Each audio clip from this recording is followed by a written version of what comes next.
Hey everybody, Fiona here. I am coming to you today. I'm outside, so you might hear some noises, and I sure hope that the connection is strong. I look forward to your questions in case you hop online.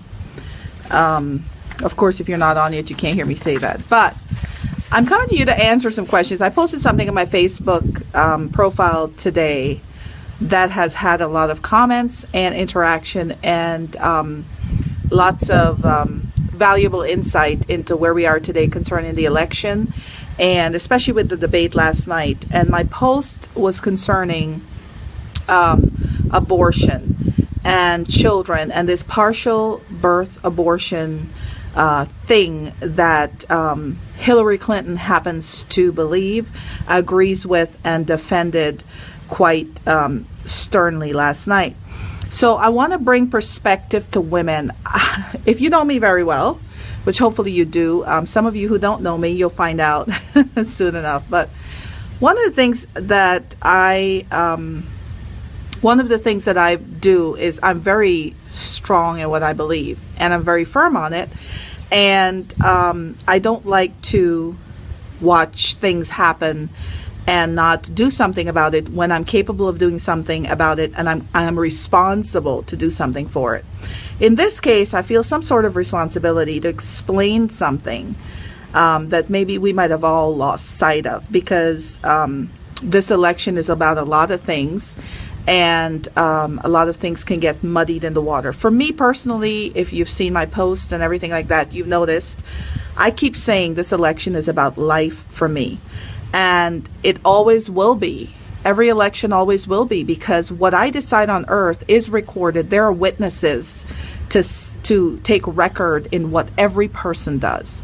And I take that seriously. So I want to bring to light a few things that we might have not known, or that we might certainly have forgotten. And I've told me at the last minute here. But from my friends in Guyana, I'm saying hi to you guys. Shout out to you. But I want to point something out to you about women. This whole election, there is this battle for women. And this is not a new battle, folks. From the Old Testament, all through the New Testament, from Genesis actually, in Genesis, women were approached to contradict God's word and to disown God's word and the consequences of it. And as women, we have to start realizing this and take responsibility for it. It's not anyone else's responsibility. And here's why I'm telling you this. Do you realize that a woman's body contains possibly one of the most valuable, not possibly, it does contain one of the most valuable real estate that could be possibly placed in a human body? And in case you're watching me, I'd like to see if you can tell me what it is before I blurt it out. But only a woman's body that was designed by God can contain this.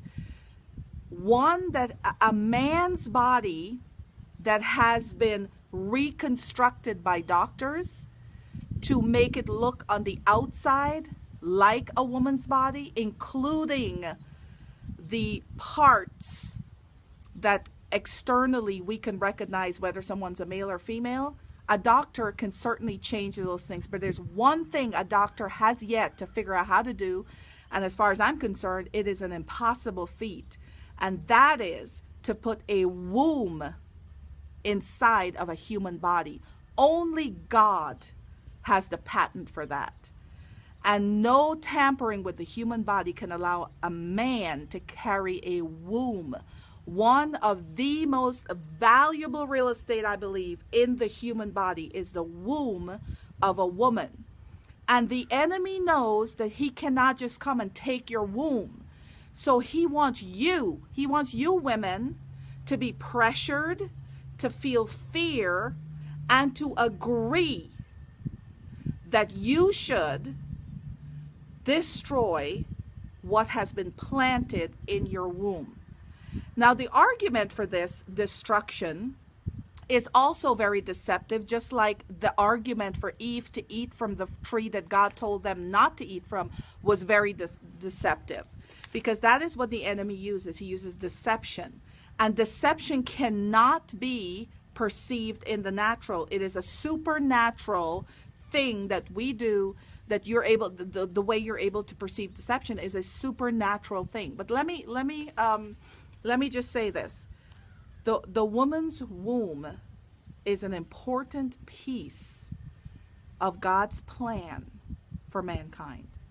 Do you remember the story in Deuteronomy 30:19? Actually, I wanted to point that out. Deuteronomy 30:19. I'll read it for you from the New Living Translation. But here's what it says. It says, "Today I have given you the choice between life and death, between blessings and curses. Now I call on heaven and earth to witness the choice you make. Oh, that you would choose life so that you and your descendants might live." A woman's choice to kill what is in her womb is not just for her immediate, whatever it is, safety, satisfaction, gratification, whatever reason, even saving her life, whatever reason is given. It doesn't just affect that moment of a woman's life. It affects generations to come. And there are lots of things that affect, that we could choose life or death in, but the womb is certainly up for attack, and it wants, and the enemy is trying to yank a woman's womb away from her. She now is given the fear factor that that she has to do these things or else this stuff will happen to her body. Well, I decided to pull some statistics to see what really is the main reason why women have abortions. What are the numbers? Who really are having an abortion because their life is threatened? And here's what I discovered. The reasons for abortion: rape, 0.3%. Incest, 0.03%. Physical life of mother, which is the number one thing that that keeps being announced, the physical health and well-being of the mother, 0.1%. Physical health of mother. This is different from life. This is not, she's not going to die, but it might do something to her health. Physical health of mother, 0.8%. Fetal death, that means the baby has died inside of the mom, or the baby will die if it is carried to full term, 0.5%. Mental health of the mother, 0.1 to 8%. Elective means that they have chosen to do this simply because they want to do it and they don't want the baby. 98.3%. Do you see how the enemy has convinced women that they choosing an abortion are doing themselves a favor to help in their life? Well, the reason why most women, 98.3% of women, are having an abortion has nothing to do with whether or not they're going to live or die if they carry this baby. It has to do with what it will do to their lifestyle. Their lifestyle is what's at stake here, folks. And the men and women who are campaigning for the real estate of the womb of women, they have to portray it to you in such a way that you feel hopeless. If you carry a baby that happened to you because you made a bad decision, this is how they present it. You've made a bad decision. You did something that is taboo and nobody will ever accept, so you must abort this baby. You're too young. How are you going to manage this child? Well, let me tell you about a child that his mother decided, no, I'm not giving him up. Let me tell you about the midwives in the Old Testament. You remember the two midwives in the Old Testament? If you want to read this up, it's found. I found it here for you so you can go look it up yourself.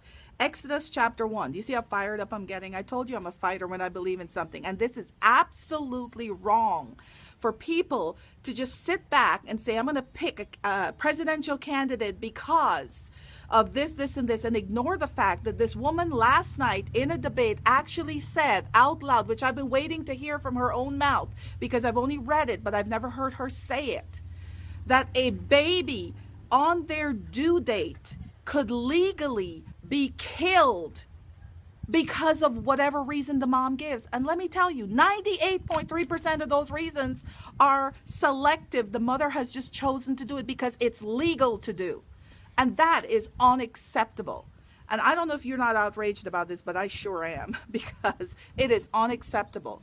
And here's Exodus chapter 1 talks about the midwives who were given an instruction from Pharaoh, by the way, the king. In those days, they had kings. They didn't have presidents. The king instructed them to kill any baby that's born. Let's put that in the category of partial birth abortion. It was worse, actually. The baby was already born.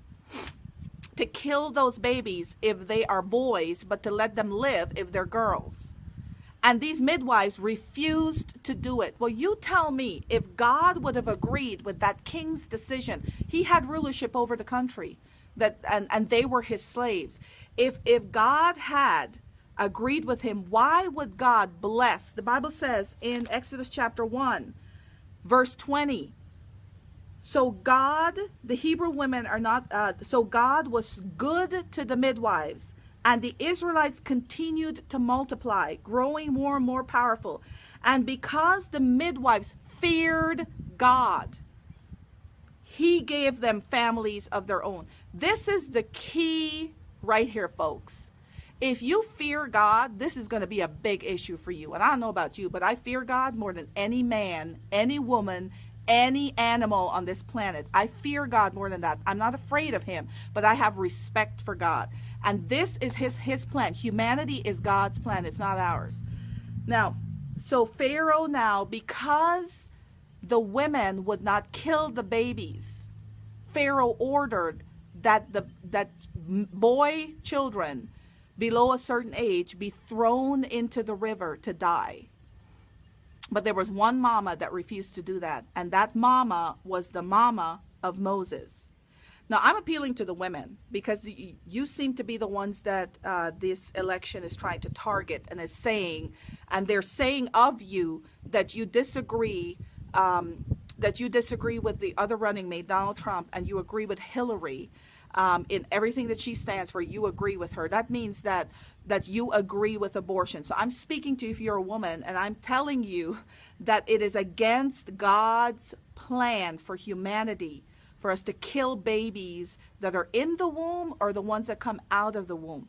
And in Exodus chapter 2, you'll find that it was a mama. Here's how it starts off. I thought this was interesting. Verse 2, Exodus chapter 2, verse 2. About this time when all the young boys were being killed, a man and woman from the tribe of Levi got married, newlyweds.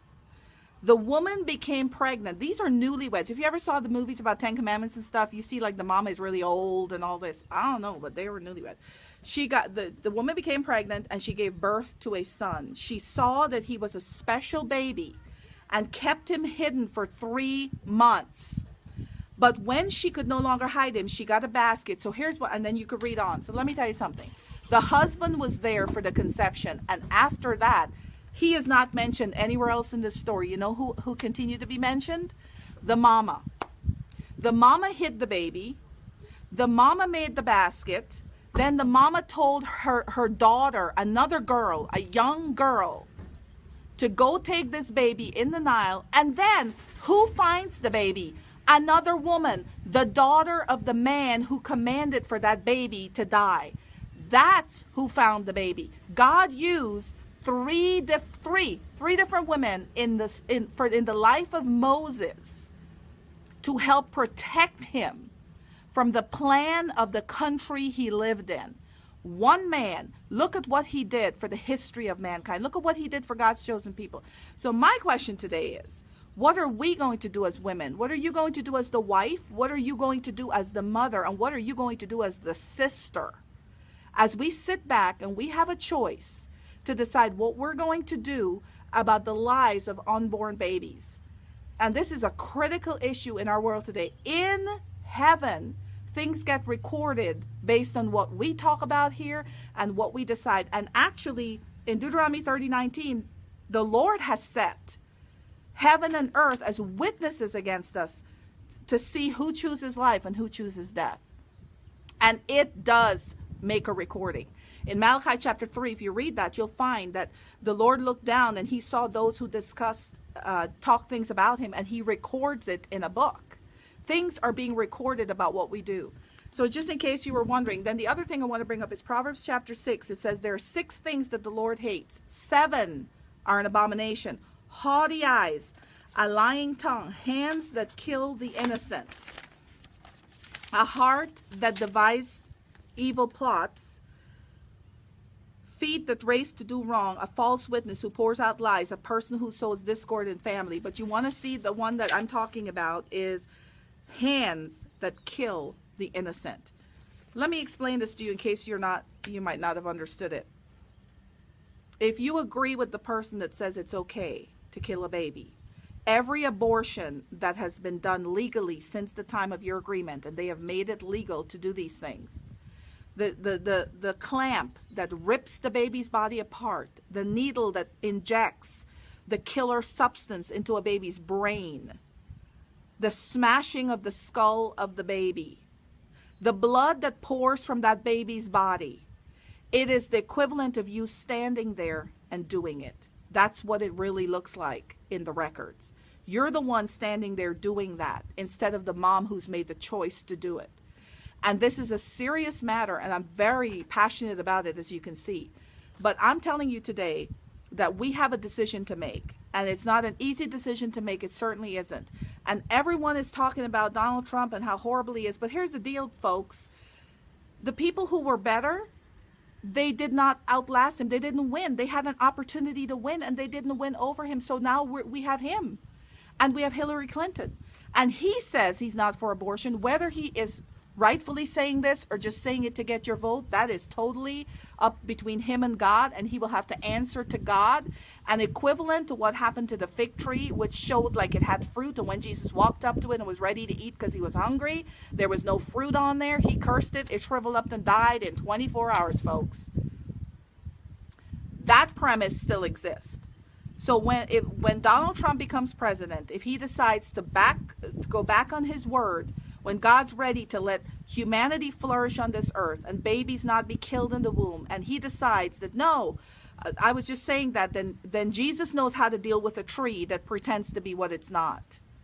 But our choice right now, and so normally people don't say who they're voting for and all this, but I'm going to say, because if I don't want to silently go behind a screen and say this was my choice and too bad for the people who I can actually have influence and say something, and I will. And my choice is Donald Trump, not because he's the greatest guy on this planet and he's wonderful and mighty. It's because he stands for the saving of innocent lives, and Hillary Clinton doesn't. And the other thing is, in case you're wondering, well, such a terrible guy and he's awful. Well, I don't know. Saul was pretty bad. He was so bad, God actually changed his name to Paul. And the Christian people, the Christian leaders did not want to be seen with him or talk with him right when he got saved. Do you remember that story? It's found, I have pulled it up for you, in Acts chapter 9 is where this is found. And Ananias, the Lord actually told Ananias to go and to meet with Saul and to pray with him. And Ananias was like, wait a minute. This guy, this isn't too good of a thing. Nobody wanted to be seen with Saul because of what he did to Christians. He persecuted them. He was a murderer of Christians, and nobody wanted to be associated with him. But God had different plans that man didn't know. As far as they were concerned, Saul was their enemy. He was not part of the Christian friend zone. He was an outsider coming in, and they had been in this thing for so long, and yet God needed Saul, and he asked Saul some serious personal questions when nobody was around to see it. He asked him personally. I have no idea what God asked Donald Trump or what Donald Trump has talked to God. But all I'm saying is my options right now are between Hillary Clinton and Donald Trump, and the way Hillary Clinton has presented her case to kill babies, affect the wombs of women, and seriously, it totally blotted over their eyes. So young girls are growing up thinking it's bad if they got pregnant, they have to kill the baby. That's the only way society would think they're good. That is evil and it's wrong, because forgiveness is available from God. And if you have had an abortion, I say to you, God forgives you. You ask for repentance. If you've done it already, it's done. But if we go into this knowing fully well all these things I've just shared with you, and we know this, now that you know, you got to make a decision, and we know this stuff, and we still willfully make that decision, then it is on us. Let me tell you, when Cain killed Abel, he did it in secret. But the blood of Abel was crying out to God. And by the way, man was separated from God at that time. It wasn't like God was coming in the garden having a chat with them. Remember, man was separated because of the sin of Adam and Eve. But God heard from heaven. He heard the cry of Abel's blood. I don't want to live in a country that I chose to choose somebody who's spilling innocent blood. And those babies, the blood is crying out to God day and night that they didn't even get a chance. They didn't even get to be born. And I'm okay with that. I'm not okay with that. I was so fired up about this last night. It took everything in me to not turn on this morning. So I wrote something out, but it had gotten so many comments and so many people are interested in commenting on it, and they have their theories about this, and I wanted to verbally bring this to you and present a case to you that you can decide now what you want to do. You want to choose life or death. It's totally up to you. I'm not going to tell you who to vote for, but I'm telling you who I'm voting for. And on Donald Trump's side, absolutely, the man has done crazy, crazy things, I don't know, 11, 12, 13, whatever years ago. But I'm interested in what he's planning to do today and in the future. And I'm not interested in all the mess ups and when he says words that we Christian people don't agree with and the way he carries himself. And look, if God can use a Saul and change him to a Paul, I can't wait to see what he's going to do with Donald Trump. But I'm not voting for anyone else, because if I do, they are not going to win the election. I'm interested in having Hillary Clinton not win. That's my motive. So if I want to do that, I need to vote for somebody that will actually stand a chance at winning against her, so that babies and the most valuable real estate on this planet is contained in a woman's body, that those things remain safe and can carry out the plans of God. I have personally met people who are a result of rape. I have personally met children and people who are a result of incest. And they're not sad about the fact that they were born. They're glad that they were born. But if their mom had decided to get rid of them because of the inconvenience or the shame of it all, then she would have made a decision for them that was not theirs. If you're familiar with James Robinson, who is a minister of the gospel, he has a TV program, and he helps thousands of orphans around the world, in certain parts of the world, feed them, clothe them, and keep them alive. He was a result, and he talks about this all the time. He was a result of a rape, but his mother decided to keep him. Joseph said it best when his brother years later came in contact with him when they thought they had killed him and had killed his dreams. He looked at them and he said, what the enemy meant for evil, God has turned into good. And these babies, these women that get viciously raped, or they get they're attacked by their own relatives with incest, and get to their womb, and something gets planted in there. That thing in that womb, what the enemy meant for evil, that baby in the womb has become what God has turned into good. And don't ever consider it a shame. Don't ever consider it a mistake. A person is not a mistake. Psalm 139 is very clear about that. Before the foundations of the world, before anything ever got here, before the grass that dies and we mow over weekly, before the rain that falls and gets into the earth and nobody sees it again, before any of that took shape and happened on this earth, you were already a plan. And the enemy's plan is to make your entry on this earth so disgraceful at times that people are ashamed that they were born under the conditions they were. Let me tell you something. If you are a human being walking this earth, you came because of God's plan. How you got here, you can ask him about it when you get to heaven. And I sure hope you're going to heaven. But in the meantime, you look at everything God wrote about you. Ask him about it. He'll tell you. And you do what he says he brought you here to do. And ignore what the enemy keeps saying, that if this didn't happen, you wouldn't be here, blah, blah, blah. So, after all this fired up message, I leave you with the facts. 98.3% of abortions in America are elective. And it's either the parents of the young girl that got talked into it, or the mama who doesn't want another child because she has too many, or the husband who tells the woman that she made a mistake when they had sex and she got pregnant and he doesn't want to deal with it. All those reasons are 98.3% of why women in America have gotten abortions. And folks, that is a crying shame.